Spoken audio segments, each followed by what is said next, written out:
Hello friends, welcome to Systematic Physics.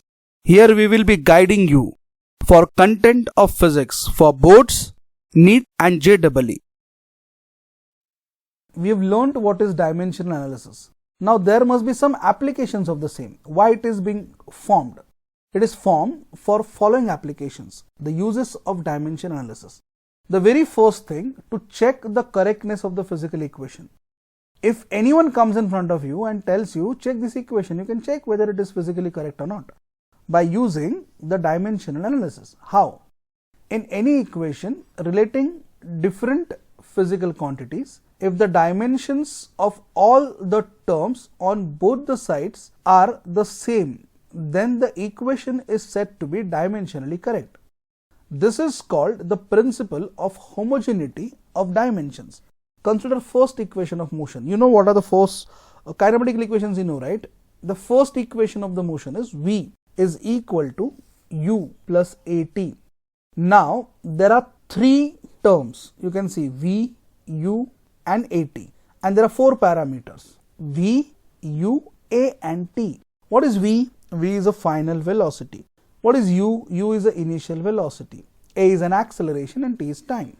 Now we know that dimensions of velocity is L raised to 1, T raised to minus 1.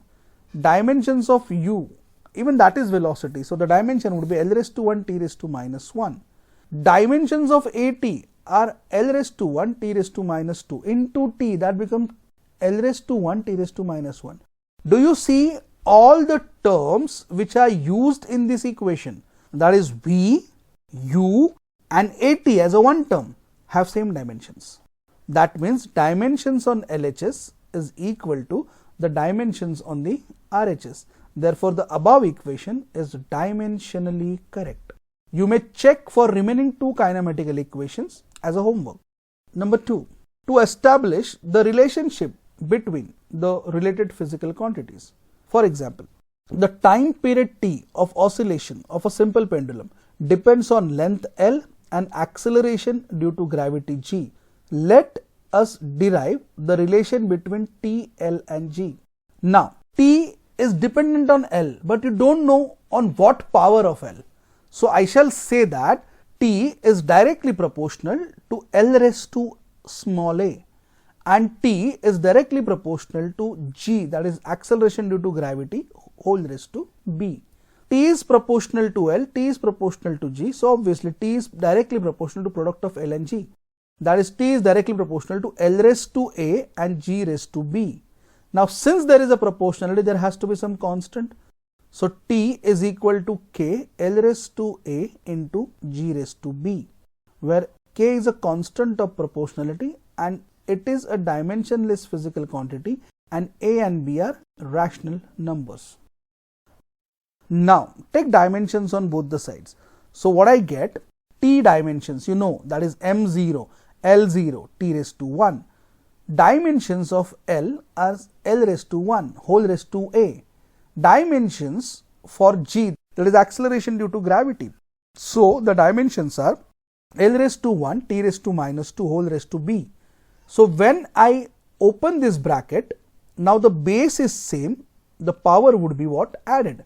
So, I get in the next step K into bracket, square bracket, L raised to A plus B and T raised to minus 2B.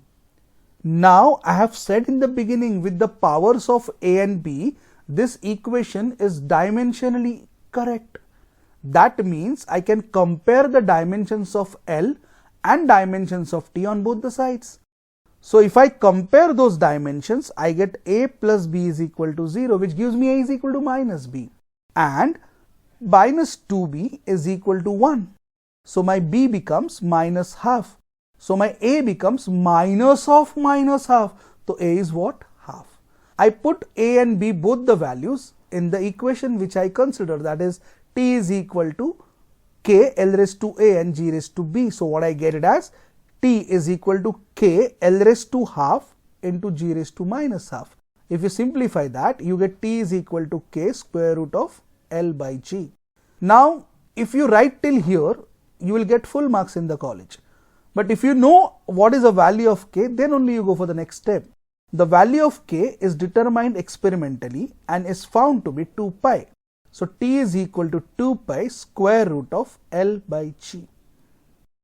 Third application. To find the conversion factor between the units of the same physical quantity into different system of units. For example, like joule and ergs.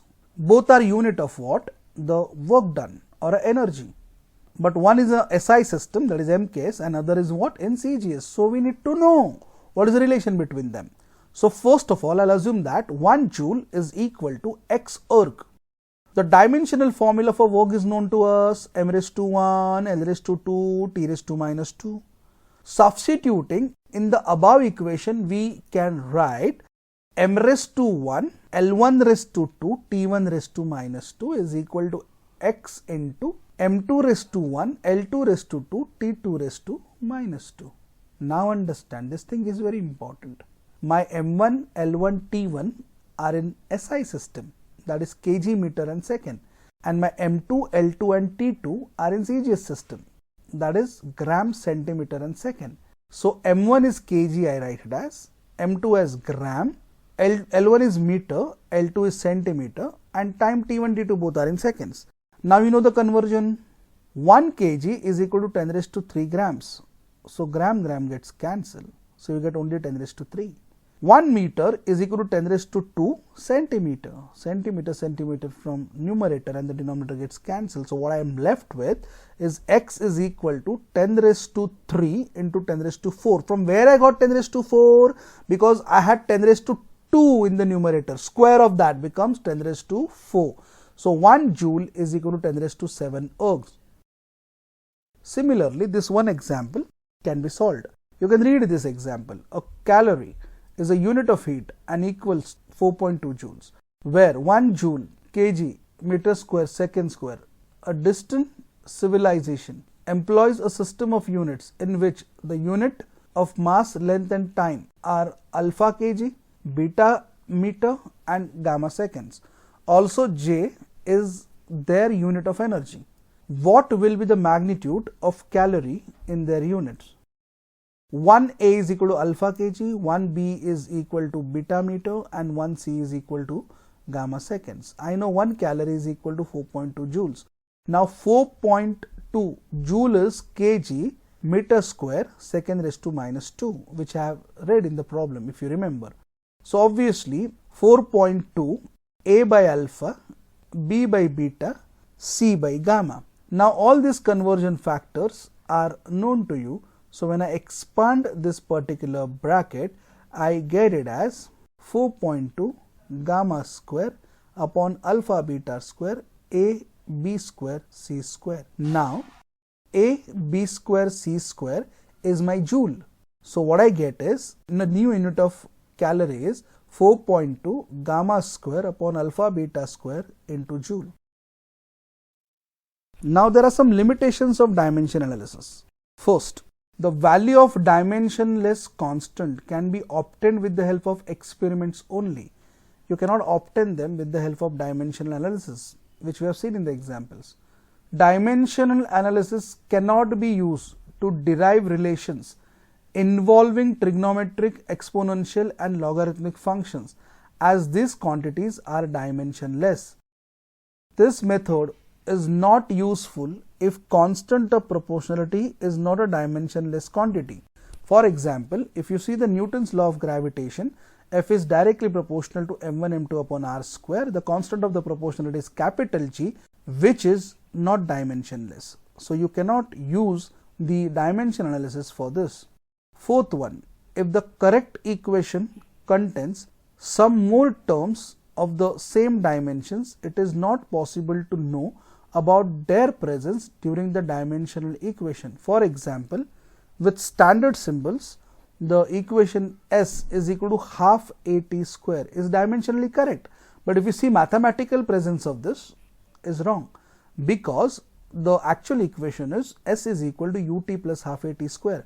Every mathematically correct equation is dimensionally correct, but it's not necessary that every dimensionally correct equation is mathematically correct. We have tried giving you the subject knowledge in very systematic manner. Please like, and share the video with your friends and subscribe to stay connected with systematic physics. Thank you.